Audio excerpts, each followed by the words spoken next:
ন্যায় বিচার নিয়ে শঙ্কিত হওয়ার কোনো কারণ নেই, কারণ রাষ্ট্র এবং সরকার বা আমরা যারা বিভিন্ন দায়িত্বে আছি আমরা সবাই তৎপর হয়েছি যাতে করে তারা সঠিক বিচারটা পান। যদি জীবন চলে গিয়েছে জীবনটা দেওয়া যাবে না, কিন্তু অন্তপক্ষে বিচারটা যেন সঠিকভাবে হয় সেটার জন্য আমরা সবাই চেষ্টা করছি। আমরা তাদের জন্য দোয়া করি, তারা যেন আল্লাহ তাআলা তাদেরকে জান্নাতুল ফেরদাউসের উচ্চ মাকাম দান করে। গোলাপগঞ্জে 7 জন শহীদের কবর জিয়ারত করলেন সিলেট জেলার নবাগত জেলা প্রশাসক সরোয়ার আলম। এ সময় প্রশাসক সরোয়ার আলম বলেছেন, শহীদরা আমাদের জাতীয় সম্পদ, তাদের চেতনা আমরা লালন করি, তারা আমাদের প্রেরণার বাতিঘর। যে জন্য তারা জীবন দিয়েছেন সেটা যেন আমরা সমুন্নত রাখতে পারি এবং সবাই মিলে দেশকে গড়তে পারি, সেটি হচ্ছে কামনা। তিনি আরও বলেন, আসামি ধরার ব্যাপারে সরকার কাজ করছে। একটা বিষয় হচ্ছে, সব লোককে তো আপনি একদিনে অ্যারেস্ট করতে পারবেন না, এটা একটু সময় লাগবে। আরেকটা বিষয় হচ্ছে, পুলিশকে তো একটা স্ট্রাকচার করতে সময় লাগছে।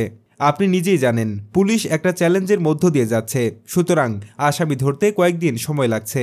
ইতিমধ্যে কিন্তু অনেক আসামিকে গ্রেফতার করা সম্ভব হয়েছে এবং বিচার কার্য চলমান রয়েছে। শনিবার 30 আগস্ট বিকেলে গোলাপগঞ্জ উপজেলার জুলাই আন্দোলনে নিহত 7 শহীদের কবর জিয়ারত শেষে সাংবাদিকদের প্রশ্নের জবাবে তিনি এসব কথা বলেন।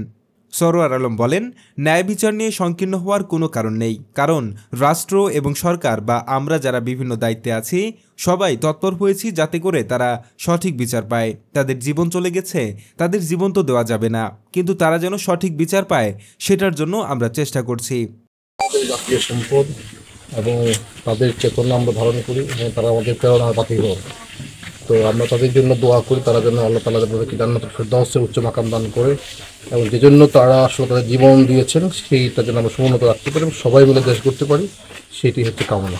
এইটা সরকার কাজ করছে। এখন একটা বিষয় হলো, সব লোককে তো একদিন আপনি অ্যারেস্ট করতে পারবেন না, এটা একটু সময় লাগবে। আর একটা হচ্ছে যে পুলিশকে তো একটু স্ট্রাকচার করতে সময় লাগছে। পুলিশ নিজেই আপনি জানেন অনেকগুলো চ্যালেঞ্জের মধ্যে দিয়ে যাচ্ছে এখন, সুতরাং অ্যারেস্ট করতে অনেক কিছু সময় লাগছে। বাকির মধ্যে কিন্তু অনেক আসামিকে অ্যারেস্ট করা হয়েছে এবং বিচার কার্য চলমান রয়েছে। আমরা আশা করছি দ্য কোর্স অফ টাইম এটা একটা ভালো ফলাফল বয়ে নিয়ে আসবে এবং একটা বিচার ভিজিবল অবস্থায় আসবে এবং জনগণ দেখতে পাবে। না, ন্যায় বিচার নিয়ে শঙ্কিত হওয়ার কোনো কারণ নেই, কারণ রাষ্ট্র এবং সরকার বা আমরা যারা বিভিন্ন দায়িত্বে আছি আমরা সবাই তৎপর হয়েছি যাতে করে তারা সঠিক বিচারটা পান। যদি জীবন চলে গিয়েছে জীবনটা দেওয়া যাবে না, কিন্তু অন্তপক্ষে বিচারটা যেন সঠিকভাবে হয় সেটার জন্য আমরা সবাই চেষ্টা করছি। না, যুব সমাজের উদ্দেশ্যে যারা যুবকরা আসলে একটা দেশের প্রাণশক্তি, কিন্তু যুবক সকল যুগে যুগে প্রমাণিত হয়েছে এবং এবারও তারা প্রমাণ করছে। তো সেটাও যেটা হচ্ছে যে এই প্রাণশক্তিটাকে ধরে রাখতে হবে আমাদের। একই সাথে যুবকরা যাতে তারা নিজেদেরকে গড়ে তুলতে পারে সেটাও খেয়াল রাখতে হবে। পড়াশোনা বা দক্ষতা অর্জন, কারণ আগামী দিনে তো দায়িত্ব তাদেরকে নিতে হবে। সুতরাং সেই ক্ষেত্রে নিজেকেও প্রস্তুত করতে হবে। এই জন্য সবাইকে যেন নিজেকে প্রস্তুত করে, সেই জন্য আমি অনুরোধ করছি। সেই জন্যে পড়াশোনা করতে হবে, জ্ঞান অর্জন করতে হবে, দক্ষতা অর্জন করতে হবে। একই সাথে তারা সমাজের সবাইকে সাথে ভালো সম্পর্ক রেখেই তা এগিয়ে যেতে হবে।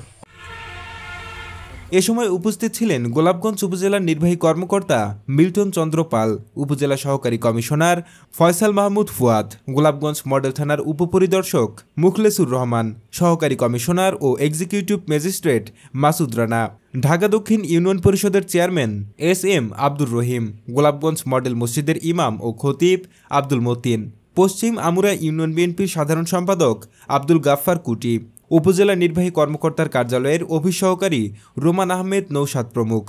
কবর জিয়ারত করতে গিয়ে 7 শহীদের পরিবারের সদস্যদের বুকে জড়িয়ে ধরে সান্ত্বনা দেন জেলা প্রশাসক সরোয়ার আলম। Mohammad Sumon, GB television.